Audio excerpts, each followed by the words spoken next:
Hi everyone and welcome. I am joined today by Professor and Oi a todos economist e Richard bem-vindos. Wolff Hoje estou acompanhado to pelo discuss professor e the economista state Richard of the Wolff US and the para world discutir o economy. estado da economia dos Estados Unidos e do Professor, mundo. we have Então, professor, acho que podemos começar delineando qual é o outline estado what da is the economia state of dos the Estados US economy atualmente. these days. Nas últimas 3 décadas, pelo Over the menos, past vimos os níveis de 2 dívida decades, we've dispararem, seen the realmente em um momento em que os debt estados, levels imagino, deveriam ter really at a imposto time uma maior when disciplina fiscal. US Mas quão sério é o imposed problema greater econômico fiscal que estamos discipline. enfrentando?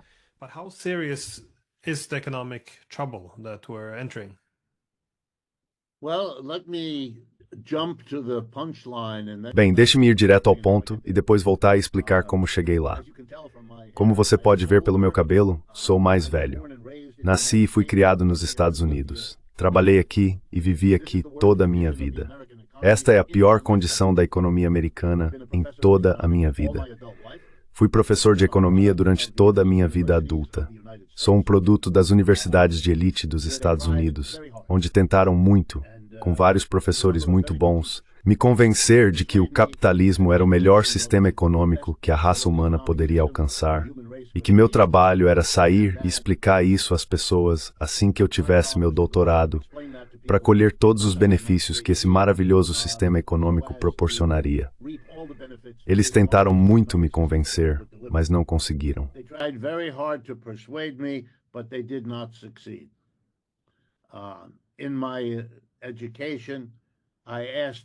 Na minha educação, fiz muitas perguntas e não me forneceram respostas suficientes. Quero que você saiba que venho de uma perspectiva crítica sobre o capitalismo. Nas últimas 4 décadas, vivemos nos Estados Unidos uma redistribuição maciça de riqueza e renda da base e do meio para o topo. Os nomes de americanos, hoje em dia que são conhecidos ao redor do mundo, tendem a ser nomes como Bill Gates, Warren Buffett, Elon Musk ou Jeff Bezos, etc. A classe bilionária aqui nos Estados Unidos. E se você quisesse entender sua importância, bem, então olhe para as fotos da posse do presidente Trump, onde ele tinha sentado atrás dele na plataforma os bilionários mais ricos que conseguiu reunir, meia dúzia de pessoas.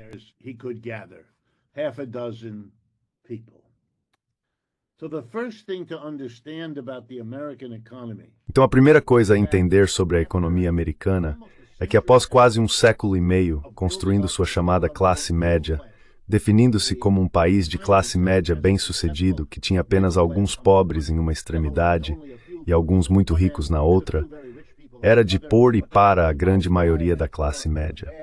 Chegou ao ponto de fazer com que aqueles que amavam esse arranjo se referissem aos Estados Unidos como uma sociedade genuinamente sem classes e se gabassem de que era mais isso do que, por exemplo, a União Soviética, seu inimigo da Guerra Fria. Pode ser difícil sustentar uma sociedade tão extremamente desigual como esta é economicamente.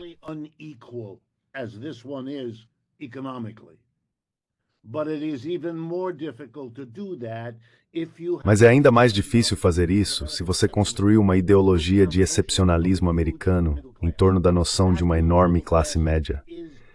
Essa enorme classe média se foi agora, e o povo desse país sabe disso. Eles estão com raiva, amargurados, desapontados, e muitos deles estão cheios de fúria.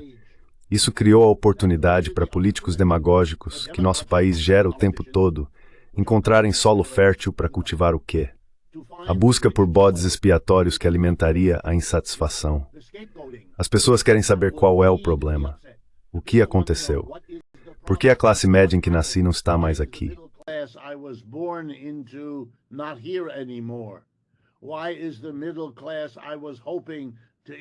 Por que a classe média que eu esperava apresentar aos meus filhos não está mais disponível para eles?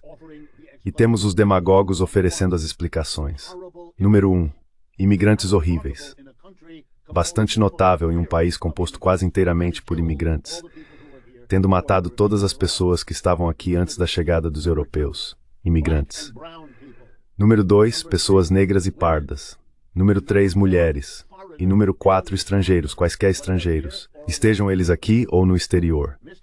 O Sr. Trump é o presidente porque soube como falar, como mobilizar essa população em torno de suas queixas econômicas. E ele fez isso focando-os em outras questões que pelo menos permitiriam que sua raiva fosse expressa.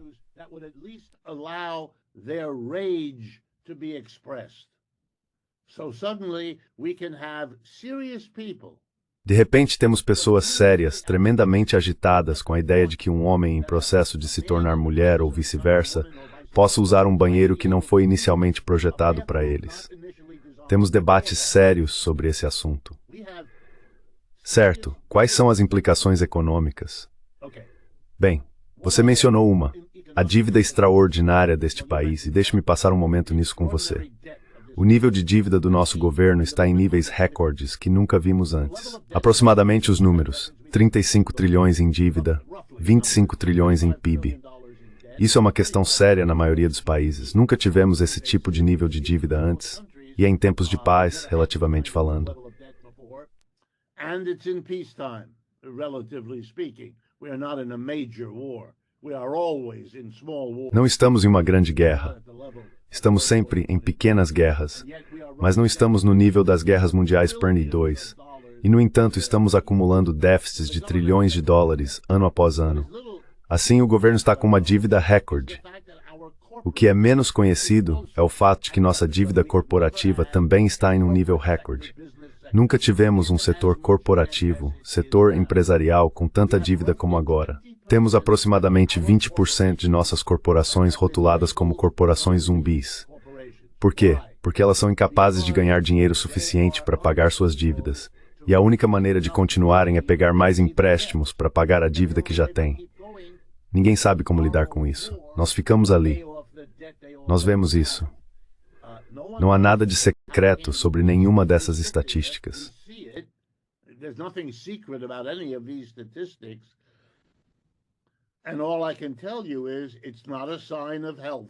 E tudo o que posso dizer é que isso não é um sinal de saúde. E finalmente nossos proprietários de imóveis, nossas famílias, também estão em níveis recordes de dívida.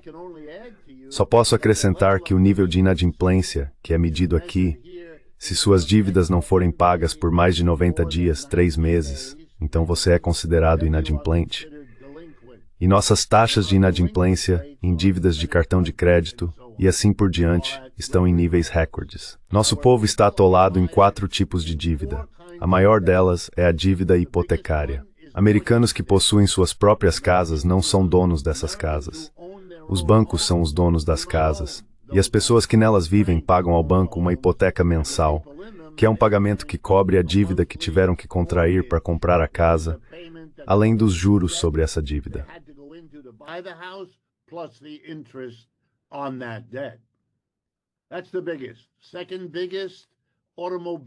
Esse é o maior. O segundo maior são os empréstimos para automóveis. Os americanos não conseguem pagar nem a casa, nem o automóvel, então eles pegam empréstimos. O terceiro é a dívida de cartão de crédito para todas as compras diárias. E o quarto é a dívida estudantil. Quando eu era estudante aqui, pegar dinheiro emprestado era a exceção relativa. Agora, pegar dinheiro emprestado para obter um diploma de bacharel é a norma. A única diferença é que antes, um diploma de bacharel garantia um emprego, agora não garante mais. Então, se você olhar para a dívida e o que ela te proporciona, estamos em um nível de dívida indescritível. A última coisa, então eu paro. Caso contrário, você sabe, sou como um brinquedo de corda, eu simplesmente continuo. A última coisa é, de certa forma, a mais importante. The last thing is, in a way, the most important. The American Empire, which replaced O Império Americano, que substituiu o Império Britânico há cerca de 100 anos, mais ou menos, ascendeu durante a maior parte do século XX e não está mais em ascensão. Agora está em declínio. Onde quer que você olhe, a parcela das exportações globais que os Estados Unidos representam é significativamente menor do que era há 30 ou 40 anos. A parcela das importações no mundo que os Estados Unidos representam, a mesma coisa. O papel do dólar, entre outras moedas, a mesma coisa. O declínio está em toda parte. Isso vem junto com um declínio militar. Sei que isso pode parecer bizarro, mas estamos muito conscientes aqui de que perdemos a guerra no Vietnã, perdemos a guerra no Afeganistão, perdemos a guerra no Iraque e estamos no processo de perder a guerra na Ucrânia.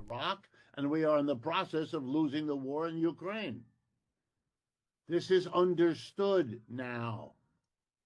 Agora isso é compreendido. Outros países, particularmente a Rússia, têm se saído melhor em atualizar e construir suas forças armadas do que este país. E o império dos Estados Unidos está caindo. Acabou. Não pode fazer e não pode arcar com o que costumava. Não está trazendo a riqueza saqueada do resto do mundo como fazia antes. Ao redor do mundo, os bancos centrais estão reduzindo o uso do dólar como reserva contra suas próprias moedas. O dólar ainda é importante, mas não da maneira que era há 20, 40, 60 anos. O iene japonês, o euro europeu, o yuan chinês estão se tornando substitutos, assim como o ouro.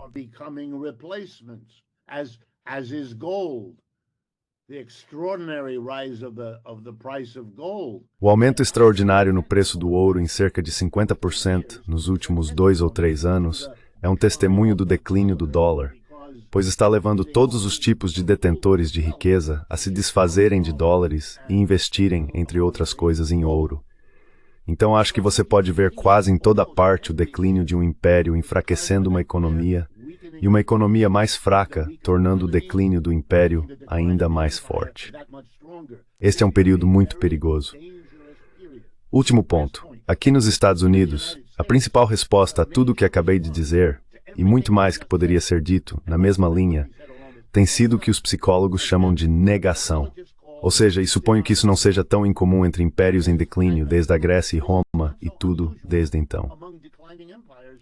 All the way back to Greece and Rome and everything since. It's very difficult to look at your own empire. É muito difícil olhar para o seu próprio império quando ele está em declínio. Muito mais agradável quando está em ascensão. E assim temos a negação, o que significa que não discutimos de forma séria que estamos em um período de declínio e que isso nos impõe decisões, políticas e estratégias diferentes daquelas que usamos no século XX, quando estava em ascensão. Então, por exemplo, na eleição presidencial recém-concluída entre Trump, por um lado, e Biden e Harris por outro, nenhuma palavra sobre um império em declínio. De jeito nenhum. Nenhuma dica disso, nenhuma referência a isso. Nada de nenhum dos lados. Não pode ser falado neste país, exceto pelo número crescente de nós que estamos falando sobre isso. Except for the growing number of us who are speaking it. And the irony here is, I am doing more public... E a ironia aqui é que estou fazendo mais discursos públicos nos Estados Unidos agora do que em qualquer outro momento da minha vida, porque as pessoas estão abertas e interessadas em ouvir até mesmo o meu tipo de explicação sobre o que está acontecendo. Por último, se você está se perguntando por que a economia parece tão caótica agora como muitas vezes parece, tudo o que acabei de dizer deve lhe dar o contexto para entendê-la. Não podemos mais nos dar ao luxo de ter amizade, nem na nossa fronteira norte com o Canadá, nem na nossa fronteira sul com o México. Nós, a nação dos Estados Unidos, estamos ocupados dizendo que você tem que acumular riqueza para nós mais do que tem feito. Caso contrário, vamos puni-lo. Vamos impor uma tarifa sobre você. Vamos fazer isso. Vamos fazer aquilo.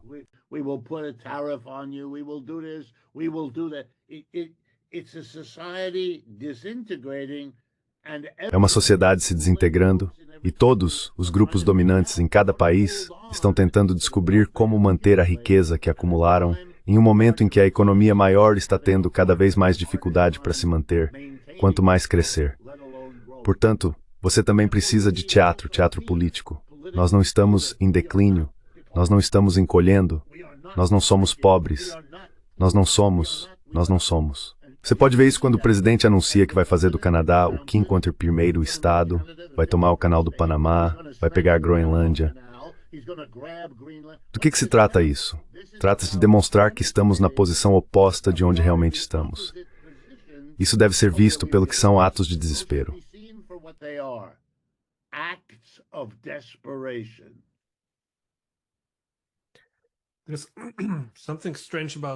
Há algo estranho em como a ideologia da economia liberal ou do capitalismo mudou um pouco.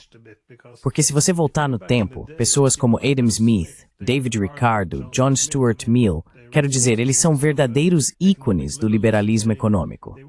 Eles eram novamente muito cautelosos e preocupados com o processo de busca de renda. Isso é quando alguém extrai riqueza sem contribuir para o processo de produção. e eles estavam preocupados com a oligarquia. Eles eram mais a favor do capitalismo industrial, no qual o governo realmente taxaria esses buscadores de renda, construiria infraestrutura para elevar o comum, bem sim, elevar o padrão de vida, tornando a economia mais competitiva. Mas não vemos muito disso hoje em dia.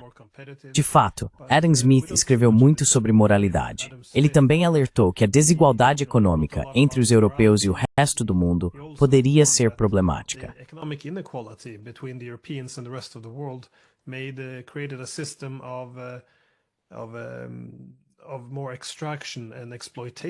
De mais extração e exploração. David Ricardo reconheceu que com cada inovação tecnológica, havia uma tendência de concentrar mais da riqueza no proprietário do capital em vez do trabalho. E ele se preocupava que isso causasse desigualdades econômicas ao longo do tempo. Como você apontou, isso levaria então à instabilidade política e exploração. Eles costumavam discutir essas coisas, mas agora suas ideias se tornaram os ritmos do liberalismo de mercado livre. É bastante estranho ver como isso avançou. Mas eu queria te perguntar sobre o suposto esforço de Trump para reverter toda essa situação.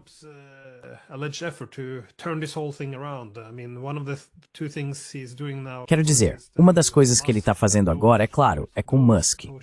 Eles têm DOGE, que envolve cortes dramáticos no orçamento, mas também tarifas como uma arma muito poderosa para... Bem, acho que historicamente teve alguns propósitos em termos de defender indústrias domésticas, mas também renegociar acordos comerciais. No entanto, parece ser usado muito fortemente como uma arma também.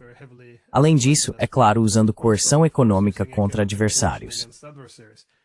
Você vê algum futuro nisso, ou alguma capacidade de reverter a situação, ou isso só vai piorar as coisas?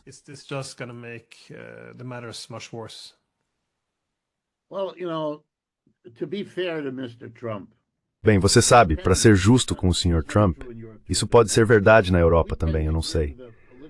Tendemos a dar à liderança política a ideia de que eles são muito poderosos e podem moldar o desenvolvimento econômico. Eu não acho que eles possam. Estou muito mais convencido de que o desenvolvimento econômico molda esses políticos do que o contrário. Por um lado, isso os liberta, não posso criticá-los tanto porque não lhes dou o poder que eles querem que pensemos que têm. Então, de alguma forma, o Sr. Trump entende muito do que você acabou de dizer. Mas deixe-me dar-lhe 2 ou 3 razões pelas quais o ceticismo é necessário. Número 1.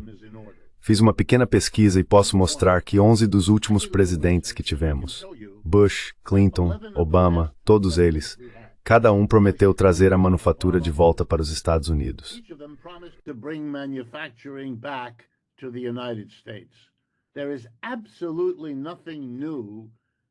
Não há absolutamente nada de novo no Sr. Trump fazendo a mesma promessa. O problema é que os outros 11 nunca conseguiram cumpri-la. Todos prometeram, nenhum presidente a entregou. Isso significa que as chances contra o Sr. Trump são grandes, em primeiro lugar. Em segundo lugar, muito do que o Sr. Trump faz é teatro político exagerado, e ele faz isso porque o levou ao cargo. As encenações da raiva, de ser um supremacista branco, de ser um entusiasta das armas, de ser um opositor do aborto. Ele simplesmente foi mais longe do que os candidatos anteriores do Partido Republicano ao fazer essas coisas, porque isso falava a raiva da base, e isso funcionou. Isso levou a ser presidente. Ele continua agora, mas é principalmente teatro. Vou te dar o exemplo que está na vanguarda da América agora. Utilizar Elon Musk, o que é um grande erro, mas deixe isso de lado por um momento.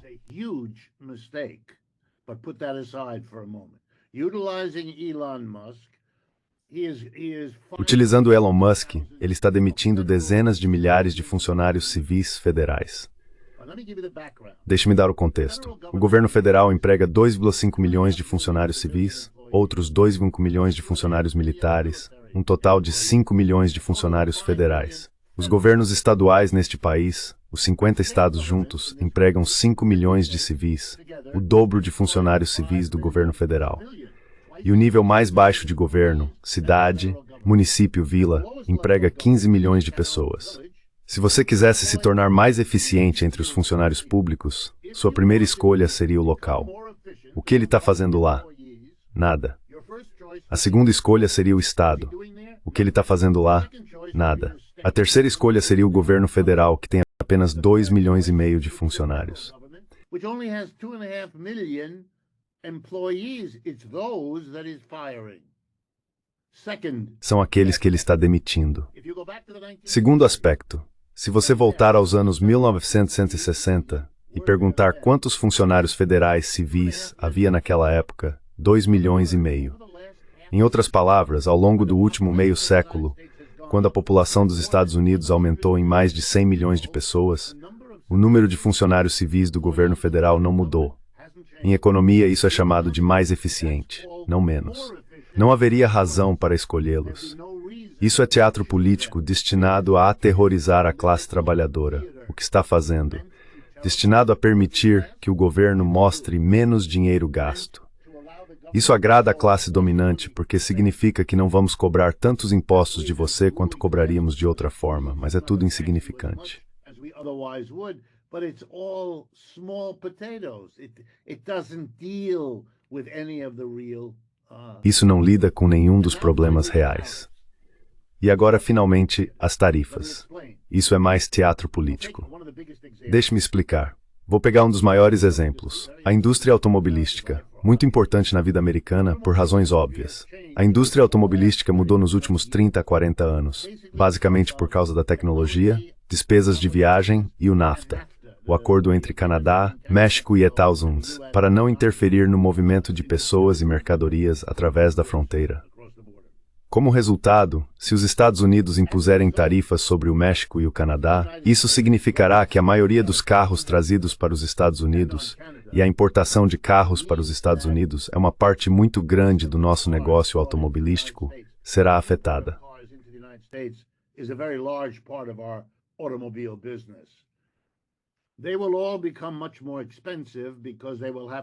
Eles se tornarão muito mais caros porque terão que pagar várias tarifas. Como a forma como os carros são construídos, você faz uma parte no México, envia para o Canadá, eles fazem outra parte, depois enviam para os Estados Unidos, fazem outra parte e volta para o México. Muito complicado. Ok, vamos supor que uma tarifa seja imposta. O que já está acontecendo com o México e está no processo de destruir a economia mexicana é a deportação de imigrantes. Estamos deportando milhões de imigrantes. Tente entender. Milhões de pessoas sendo empurradas de volta para o México, onde não há empregos para elas. Em segundo lugar, quando você deporta esses mexicanos, eles não ganham mais o dinheiro aqui que poderiam enviar de volta para suas famílias no México, as remessas. Então enviamos trabalhadores para os quais não há empregos e reduzimos as remessas, que eram da última vez que verifiquei, cerca de 7% do PIB no México.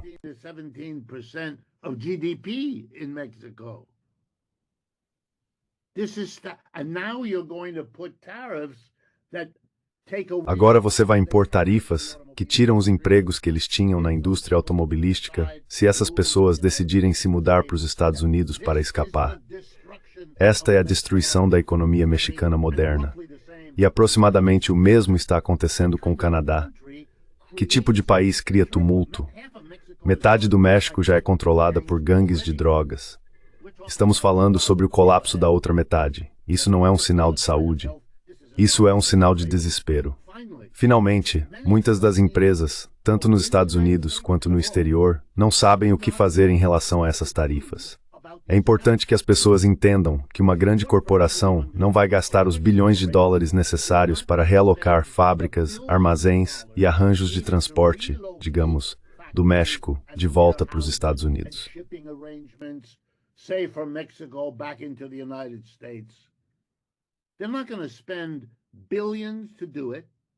Eles não vão gastar bilhões para fazer isso. 1 ano ou 2, que é o mínimo que você tem que permitir para que isso aconteça, provavelmente levará 3 ou 4 anos.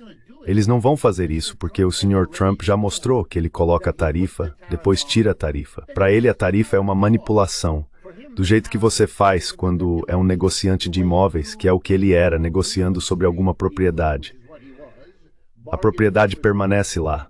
Você ameaça isso, ameaça aquilo. Esse é o jogo, ele está jogando esse jogo como senhor político.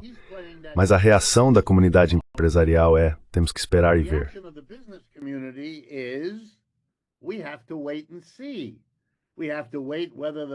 the tariff is maintained. Temos que esperar para ver se a tarifa será mantida. E por esperar, eles querem dizer meses ou anos. E se forem anos, o Sr. Trump provavelmente já terá saído, dada sua idade, considerando que este é o segundo dos 2 mandatos que ele tem. E ele é um personagem tão caótico. Vou te dar um exemplo. No início dessa semana, a corporação TikTok, uma corporação muito importante de propriedade de cidadãos chineses, está sob pressão do Sr. Trump para que os chineses saiam e sejam substituídos por proprietários da Europa Ocidental ou americanos. Eles ainda não fecharam um acordo. O Sr. Trump quer esse acordo. Então aqui está o que ele disse. Se conseguirmos um acordo nos próximos 30 dias, eu posso estar disposto a reduzir ou cortar as tarifas sobre a China. Reduce or cut the tariffs on China. Well, if China is the major enemy of the United States, Bem, se a China é o principal inimigo dos Estados Unidos e ele está disposto a retirar uma das poucas ferramentas que tem, então quão seguras estão as outras tarifas? A resposta é que não estão. Agora há uma previsão generalizada de uma recessão chegando aos Estados Unidos este ano, porque as empresas estão segurando investimentos devido à natureza caótica de toda a conversa sobre tarifas. O resultado é que não parece que o Sr. Trump terá mais sucesso em trazer a manufatura de volta. Tivemos 40 anos de um programa de financiarização e globalização neoliberal. E isso é tempo suficiente, 40 anos para as corporações americanas terem transferido operações massivas para a China, para a Índia, para o Vietnã, para o Brasil e assim por diante.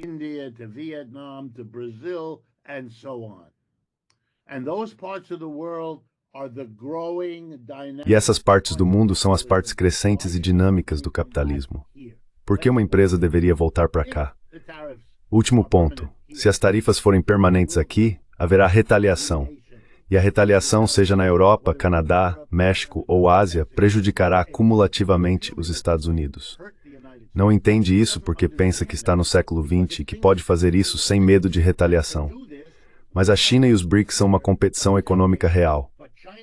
Não tivemos isso por um século. E não sabemos como reconhecer e não sabemos como lidar com isso. E o resultado é o que você vê.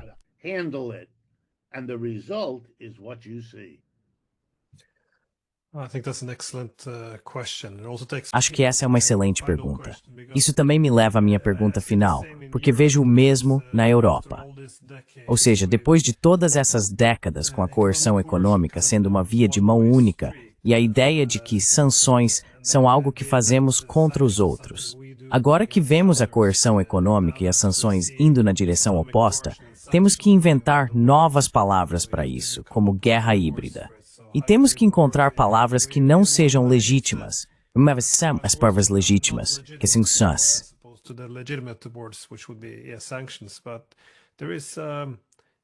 Mas há um desconforto real sobre como a economia mudou tão rapidamente do Ocidente para o Oriente. Durante a crise financeira global de 2008 e 2009, você viu algo fascinante acontecendo no discurso, tanto na China quanto na Rússia, que foi que ambos meio que perderam um pouco da confiança na capacidade dos Estados Unidos de continuar liderando o sistema econômico internacional por muito mais tempo. Isso ocorreu porque eles viram os Estados Unidos entrarem em apuros por emprestar e gastar demais. E para sair dos problemas, eles emprestaram e gastaram um pouco mais para fazer a economia funcionar.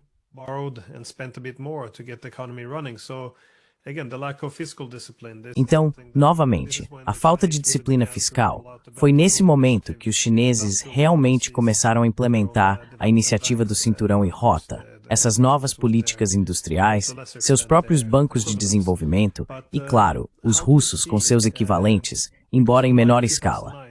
Mas como você vê, porque ao contrário de 2009, realmente não havia alternativas viáveis, e você mencionou os BRICS, mas até que ponto você vê a China, a Rússia e as outras grandes potências? Você poderia colocar a Índia nessa categoria também, é claro, criando alternativas agora. E até que ponto eles serão capazes de não se colocar em risco, mas pelo menos criar algumas alternativas para os problemas financeiros ou econômicos nos quais estamos entrando atualmente?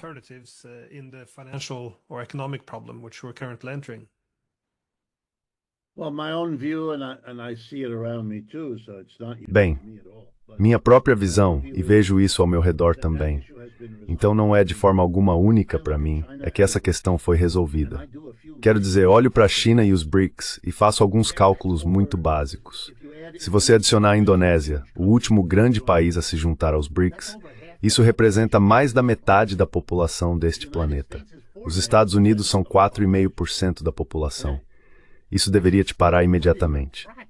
Do que você está falando? Se você somar o PIB dos países dos BRICS, é cerca de 35% do PIB global.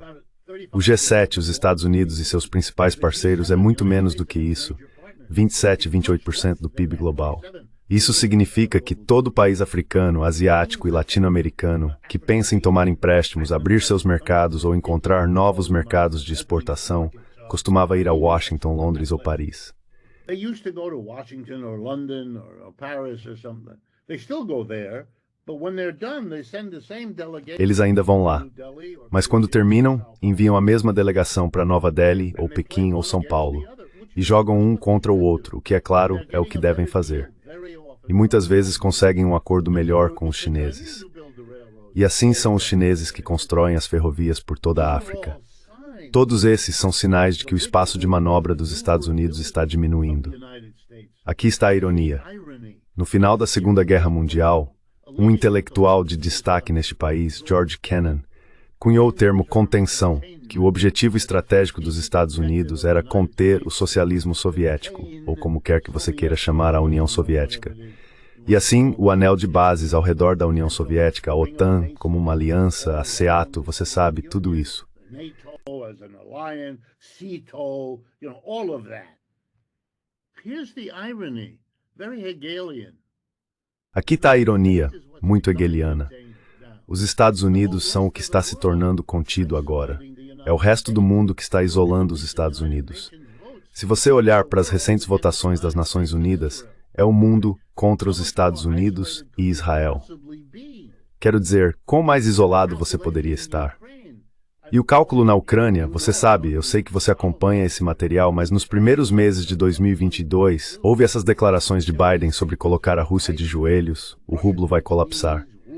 Tudo isso era absurdo e errado. Por quê? Eles não entenderam que se você lançar sanções, ou que chamaram de mãe de todas as sanções, contra os russos, eles poderiam recorrer aos seus aliados do BRICS, e isso realmente faria diferença, o que fez. And that would really make a difference, which it did. An enormous difference. And not just Uma diferença enorme. E não apenas Índia e China, por mais importantes que esses países sejam, sendo tão grandes, obviamente foram e são. Mas todos eles, de pequenas maneiras, como o petroleiro que vai de algum país latino-americano sem destaque para a Europa. Se você olhar de perto, está transportando petróleo russo. Isso é um jogo. Mas para evadir sanções, é útil ter muitos amigos e aliados nos lugares certos. Isso é o que o BRICS é. Você não pode apenas contar, sabe, os números. São todos os relacionamentos que estão surgindo que os Estados Unidos ou não conseguem controlar ou não conseguem vencer quando tentam controlar. Mas a China ou a Índia tentam algo diferente que costumava ir para os Estados Unidos.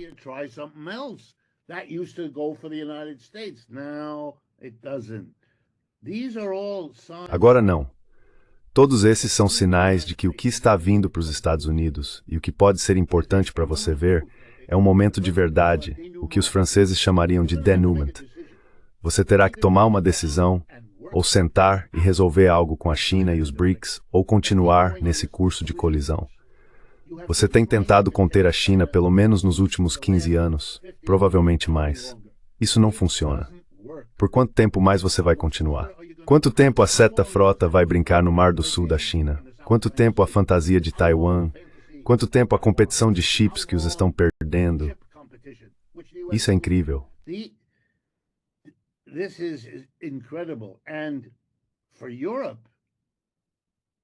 E para a Europa, quero dizer, vocês estão sendo esmagados por duas pedras que estão lutando para descobrir como fazer seu relacionamento funcionar. E o que ambos estão descobrindo, não quero assustar as pessoas, mas ambos estão descobrindo que a lubrificação seria ver a Europa afundar no nada, em um lugar onde as pessoas vão em busca de turismo e não muito mais. Se isso puder ser feito, Se eles puderem dividir a Europa entre eles, isso pode tornar o acordo mais atraente para ambos. Então eles podem ter esse momento histórico em que os 1000 anos de dominação da Europa chegam ao fim. Certamente, parece assim daqui. O Sr. Trump e a liderança expressam uma hostilidade em relação à Europa, que é, mesmo para mim como americano, surpreendente. Eles já decidiram vender a Europa, e nem vão cobrar muito por isso.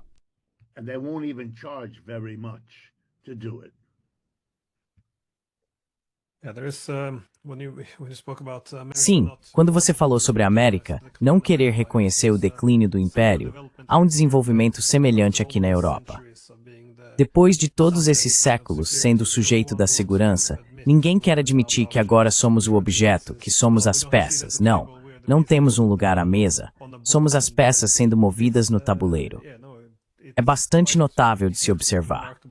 Quando você tem coisas como Biden destruindo o Nord Stream ou Trump ameaçando tomar a Groenlândia, o primeiro impulso é correr e arranjar desculpas para isso, que não é tão ruim, e não vamos arruinar nosso relacionamento com nossos mestres em Washington. É bastante preocupante de se observar.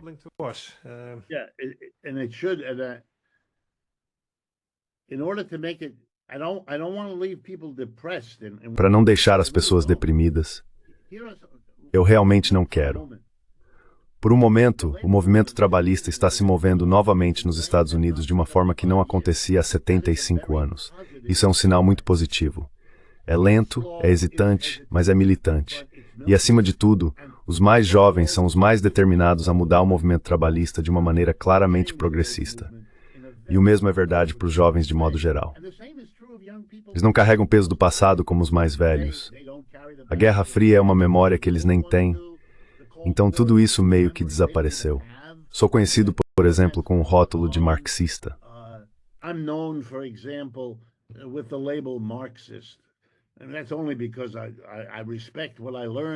Isso é apenas porque eu respeito o que aprendi com a tradição marxista. E não vou negar isso. Não faz sentido. Eu não levo isso a sério, mas estou bem. A perspectiva marxista agora é uma perspectiva nos Estados Unidos que as pessoas estão interessadas em aprender. Não tivemos isso por 50, 75 anos. Tudo isso é muito novo para nós e tudo muito, muito positivo. Temos pessoas que se identificam como socialistas que estão vencendo eleições em todo o país. Ainda em um nível baixo, sabe, no conselho municipal, no prefeito, aqui um membro do Congresso. Mas costumávamos ter isso, sabe?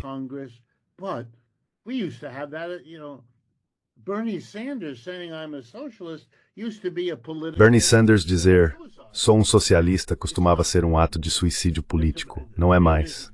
Sanders está percorrendo o país nas últimas 2 semanas, tendo multidões maiores do que nunca. Estes são todos sinais. As pessoas devem estar cientes de que há uma grande oposição nos Estados Unidos. Muito grande. O que não é organizado. Esse é o verdadeiro defeito aqui. Não temos uma tradição de organizações políticas socialistas, comunistas, anticapitalistas ou de outros tipos na esquerda que mobilizem as pessoas. Isso está sendo construído. Essa é nossa culpa. Essa é nossa fraqueza. Mas em termos de consciência, não. A consciência da esquerda aqui está em uma posição bastante boa.